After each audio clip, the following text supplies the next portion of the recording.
Hey, you already know it's Buckitorloveit reaction reviews, and we're gonna do it just like this. We finna tap into some of the craziest, wildest TikToks you done ever seen, man. I'll stay locked in. World. It's only like 5 or 6, 7 different foods. And they making all these other foods. There's nothing to do in the motherfucking world but distractions. Think about it. Every young nigga do the same shit. Every old nigga do the same shit. There's nothing to do in the motherfucking world, gang. They ain't give us too many assignments and shit to do in this world. Listen, there's nothing to do here. It's boring as fuck in this prison. Listen, it's boring, gang. What the fuck can you do here? Everybody do the same shit. Everybody run around doing the same shit because there's nothing to do in this prison. Listen, you ever been to jail before? Yeah, sure. And in jail, everybody do the same shit, right? But what's the difference between jail and here? Everybody do the same shit here. Everybody do the same shit in jail. It's the same. Gang, we already in jail. You locked. Listen, the warden in jail, and then you got the president setting the rules, telling you what to do, right? Even in certain neighborhoods, they got time when you can go to sleep, when you can get up. Neighborhoods I live in, you can't can't mow your lawn before 7 o'clock in the morning. So they putting rules and stipulations on you everywhere you go, just like in jail. So how the fuck I'm not in jail? If you drive, you gotta go get a driver's license to drive. Just like when you in jail, you gotta get a hall pass to walk the halls.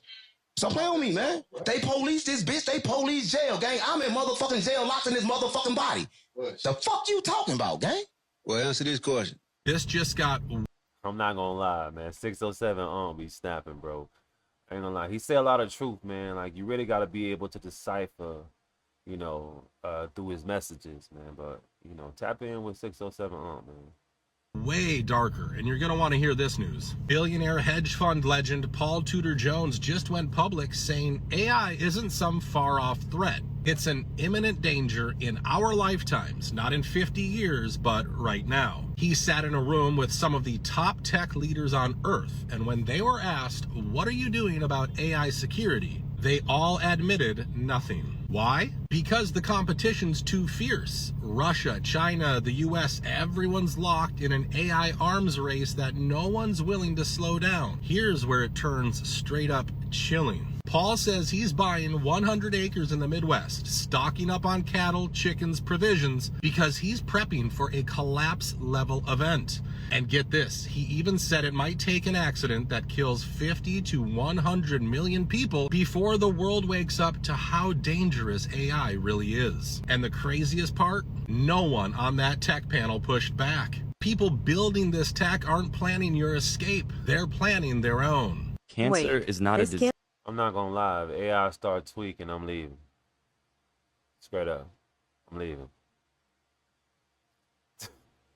Be true, it's a survival mechanism. So cancer is not trying to cancer is actually trying to save your life. Really? It's creating a tumor, a place for all those toxins to be so that they don't spread to other parts of the body. Okay. When you go to a doctor, the first thing they do is say, okay, well, let's take a biopsy where they prick the tumor and they see if it was cancerous or not. Well, first of all, whether the tumor is cancerous or not, your passive treatment is still the same.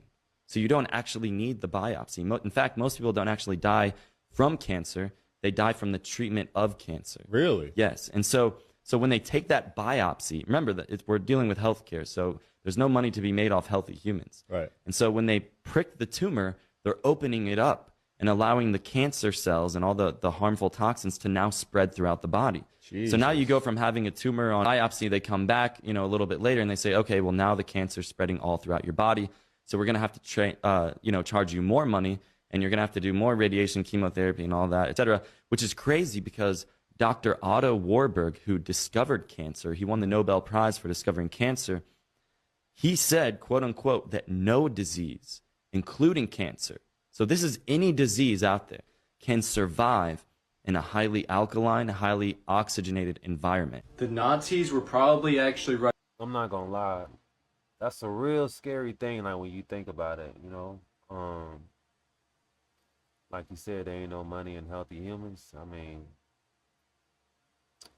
I can't say I agree, but I can't say I disagree. But at the same time, it's a scary thing to think about. You know what I'm saying? Right about this. The moon is a reflection of the Earth, and it's basically a map in the sky. That's why in World War II, they were so obsessed with Antarctica, and they wanted to go over there. because they wanted to see what other secret lands were passed over there. And I showed this video of the map about a year ago, the moon map reflection German map, but all those other sections over there on the left, that's all ice. This is where we are on the right. That's Earth, and those are all of our continents. But if you go anywhere outside of that, it's all ice, because the sun has a like 26,000 cycle where here, this is the path of the sun over our continents. It's only in that quarter of the moon, and like in 2,000 years it'll be over on the left side, and then those continents will all thaw out, but right now they're all ice. So here's a more detailed picture of that map. Over on the right, those are our continents, and everywhere outside of it, that is all ice, because the sun is not traveling in those regions. It's only in our section. But every 2,000 years or so, it slowly drifts into the next quarter of the moon reflection map. It's just a new land of continents, but they're all covered by ice because there's no actual sun over there to melt the ice that's on top of there. And that's why we hear about global warming happening and that the sea levels are going to rise, but that's only because the sun is actually changing position. It's not getting hotter, and it's going to be melting the ice over on the side continents. So the sea levels are going to rise. That's why we also hear about how half of Antarctica is freezing and half is warming up. That's because it's actually a giant ice ring. It's a circle. So one side of it has more sun and one side has less sun. So that's why it doesn't really make too much sense when they say one half is warming up and one half is freezing, but it's just because of the position of the sun.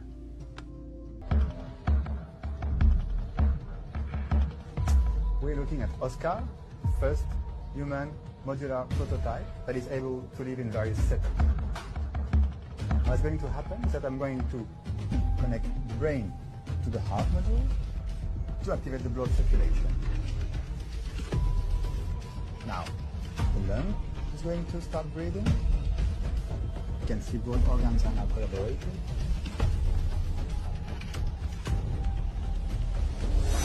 I can have a kidney module.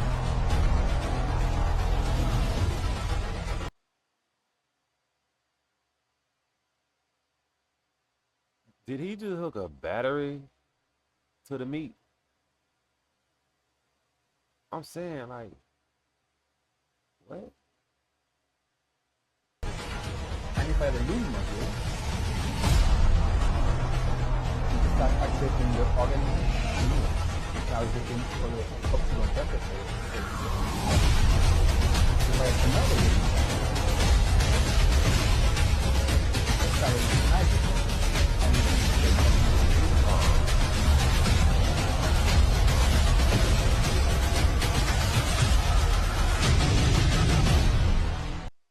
There are certain sounds, there is a certain sound that they cannot stand, that they panic and they run away from.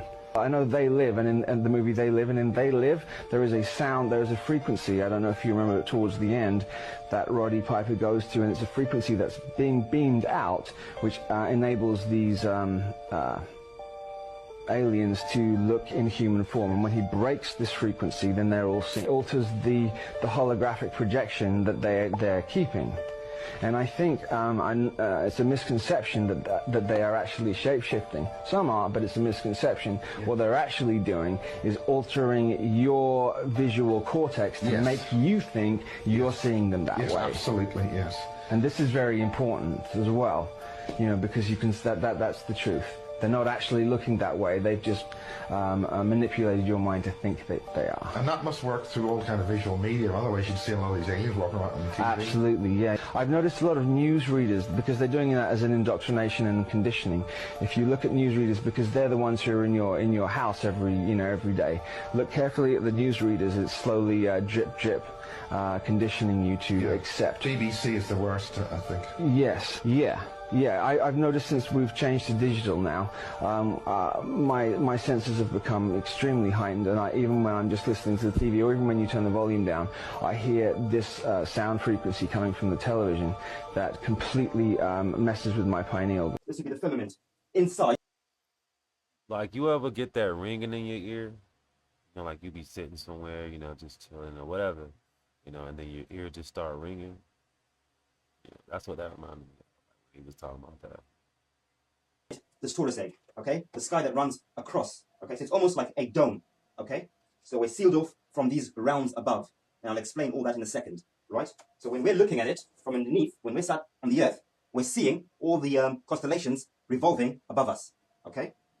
So pretty straightforward, really. So that's the firmament, okay? So this firmament, on its axis, right, is revolving, okay? There's motion, everything's moving above us, but the terra firma we're standing on is obviously not moving, okay? So this axis is revolving, it's turning the firmament with all the stars and the constellations and everything else. In turn, it's also affecting the motions of these toroidal fields that are spinning around us, like we discussed earlier on. Those toroidal fields are also carrying the suns and moons around, which is causing our days and nights and seasons and times, okay? And that in turn, that motion is also creating our weather, our winds, our currents, flows, airstreams, everything else. So it's one big system working together. It's a network starting from the cosmic vortex. In Greek mythology, they said that Mother Gaia had 2 children. Okay, this is Mother Gaia, the whole thing. Had 2 children. Who are the 2 children? The 2 children are the top part and the bottom part. Prometheus and Epimetheus. These are the 2 held below us. Okay? Right? I hope that makes sense. So I'll move on to the next slide. That this is what the whole Earth looks like. Our entire Earth is a pyramid mandala with 4 concentric rings. Right? 1, 2, 3, 4. Right? Everything's in. At the center, we've got what we now know as the Garden of Eden. So anyone who's been following our videos will know about this. The Garden of Eden's at the center. This is where we are. Here, the second ring.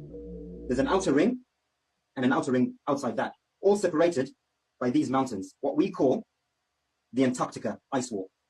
Okay, this is our South Pole, the Antarctica. And the North Pole, there is a mountain range separating us from the worlds at the center, from Eden, from Shambhala, Hyperborea. Yeah. So that wraps it up, man. I'm not gonna lie, man. That was deep, because that gave me a new outlook on, like, you know, like what we, you know, actually living within. It's worlds all around us.